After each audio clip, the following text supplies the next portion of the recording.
in the cancer treatment. Like right now we have chemotherapy, we have small molecular, we have ADC, we have biospecific, and now we have CAR T cell therapy. And what do you see will be thrive in the next 5 years? Yeah, so I mean, I think we're approaching an exciting time right now where we're starting to see an expanding array of different kinds of modalities, like what you're saying, right? We've moved beyond the world of small molecules to biologics, and then to appreciating the immune contributions, other things within the microenvironment, and then leveraging immune systems in amazing ways with cellular therapies.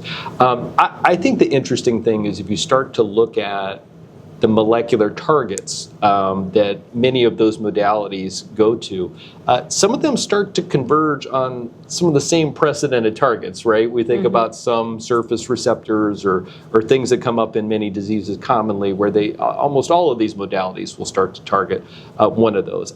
I think the interesting evolution we start to see is across all of those modalities and within that spectrum of targets, actually starting to combine multiple, right? We've seen the move from monovalent things into bispecifics. And I think that array is going to keep expanding in a really important way, where we start to see targeting of maybe 3 or 4 different things and finding ways with one molecule or one product to actually leverage multiple targets or maybe even multiple modalities within a single product for a patient. And I think the reason that's really important is by thinking about using multiple targets. If you gate it in certain ways, you can impart a lot of specificity, right? Like if you think about just going after one target, maybe it might be preferentially expressed, but there's always a little bit somewhere else. But if you can combine multiple of these targets we've gained so much information for, you can get extremely precise, right, about which kind of cells that are there. And then the other areas of specificity within these multi-specific products can potentially recruit certain specific components of the immune system or impart some other therapeutic effect in a very precise way. So I think that's a long-winded way of saying we can take that really nice wide spectrum of targets and modalities that we've started that we really built out over the years and start to really combine them in very precise ways that I think will bring hope to more patients and hopefully be even more selective and precise, yielding better safety profiles. Yeah, that's true. Like now I just heard they have a little small biotech. They start like trail. They try to combine 2 target and the T cell. It's kind of like as you said, that they try to get more and more involved in one drug instead of now we have like a combination for multiple drugs. And I mean that will benefit patient a lot because right now patient can get infusion for the entire day. And in the future, if that will combine together, that will be much benefit for patient. Absolutely. And as a Jazz pharmaceutical, like we have so many diseases. Some company target bigger one, like breast cancer, lung cancer. Some target like rare disease. In Jazz, where the Jazz niche in this big competition? I mean, you have 10 big farms and 1,000 biotechs, and how Jazz compete in this field? I think to explain that, you have to understand a little bit about where Jazz comes from and how we lead up to our recent articulated commitment to rare disease. To your point, Jazz is a global pharmaceutical company that really got started in the neuroscience space, right? Bringing forward one of the first medicines for sleep disorders, and expanding over time to take on Epidiolex for seizures, and then would expand from the neuroscience space over time into oncology, right? Taking on many products that went forward and are marketed today, and recently has expanded with the acquisition of a neuro-oncology franchise, which is how I made my way into the organization that's really at the intersection of those 2 spaces. And so as you look across that history of Jazz and how it spans those therapeutic spaces, there's a lot of different products. They work different ways, and you can look at this on the one hand, like, what do these have to do with each other? There's so many different things. What's going on there?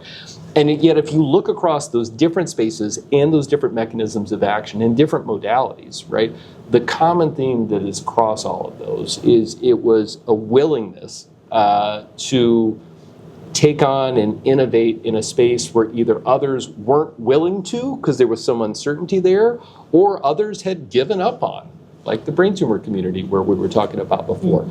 So I think if you take sort of that willingness to innovate when others won't, and you put that on the backdrop of where we're headed now with modern medicine and our scientific understanding of human disease, things are increasingly moving towards rare disease effectively, right? We're redefining diseases in a way that becomes much more precise at a molecular level, which is great because that lets us be more precise about what we can tell patients in terms of prognosis, and we hope we can turn that information into actionable options that could modify those outcomes.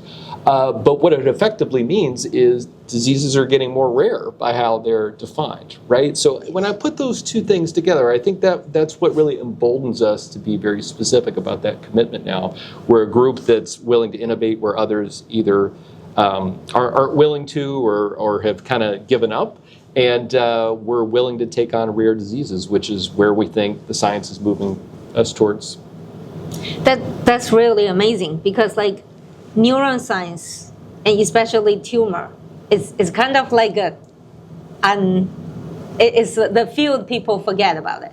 Not intentionally, not like just ignore it, but intentionally forget because it's so difficult. There's like not so many treatment there available, and I mean really glad to see Jazz is trying to move into that direction. It's hard but very rewarding, I believe. It is, and I think what you lay out there actually just makes us even more curious, right? I look at it like there's a lot of people out here in the world doing great work. So, I'm not looking necessarily to compete or duplicate someone else's effort. I've seen firsthand in my own personal life, and many of my colleagues have as well. They have their own personal stories, like one that you shared earlier. There's a whole world of people out there that still need innovation. So I'm committed, and Jazz is committed to going to innovate for those people that might not be being innovated for otherwise. And together, hopefully, we'll make progress for everyone facing disease and modify some of those outcomes as a community, all of us in pharma. But that's how we think about playing our part, is focusing on rare disease that might have been underserved in the past. Yeah, like especially that neurons, CNS tumor is like when I did a lot of clinical trial like breast cancer, lung cancer, and then gastric cancer. CNS tumor is the first way you exclude the patient from the trial. It's kind of like whenever you got that one, it's being excluded. So it seems like that population is got forgotten. Sometimes when I conduct a clinical trial, the physician reach out to me like, I know you exclude the patient, but this patient doesn't have any options. Can we just give a try? We have to say no because that's our protocol criteria. But I'm so glad somebody wants to working on towards to that population where they kind of like have no hope to turn into. So in this area, I just wondering, like we have like big pharma like Lilly and J&J. On the other hand, we have a little biotech.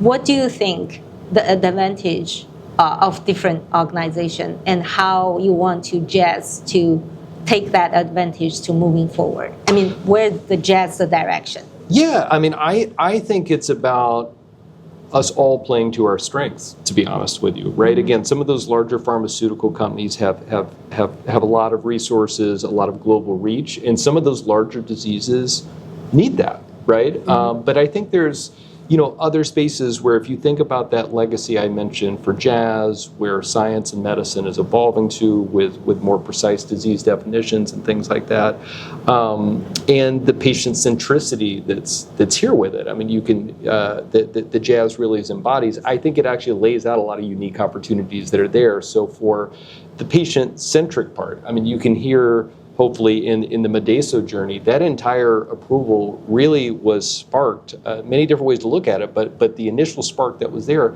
came from one patient, right? If that one patient hadn't enrolled and volunteered herself to participate in that trial, this drug wouldn't be here, trying to bring hope to other patients. And then again, the journey along the way, as you heard, so many experiences that rested on a single patient experience with our willingness to listen. So I think that the culture that we have, the way that many of us end up working here at Jazz, really aligns to a commitment to keep doing that. We're not done with that approach. we want to keep scaling that, and I think Jess got the right kind of culture to continue to follow the outliers, right? To follow the science, and again, to innovate where others, might not be willing to, or might be prioritizing their resources towards other markets. So I feel good about the community setup and the role that Jazz will play in rare disease going forward. Thank you so much. And I know we're time are limited, so at the end, so what is the key advice you want to give to the professionals in this community? I really think if I zoom out and think about that more than 15-year journey for Medeso, or what I think we do that's very special at Jazz, right? I think my biggest point of advice would be to develop drugs with the disease community and not for them, right?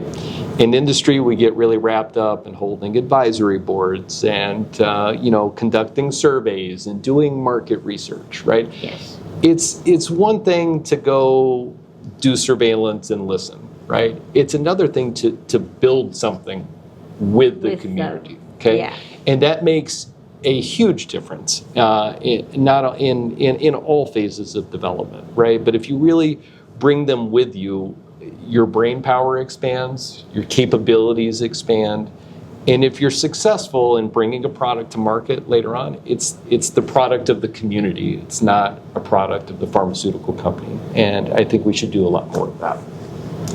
That's a really new concept, because we reach out to patients only after the drug got approved. Mm-hmm. I mean, you mean even start from early phase and reach to the community and develop wisdom. Exactly. That's a really great concept. And thank you so much for your time. And I wish Jazz can moving towards to where they want to.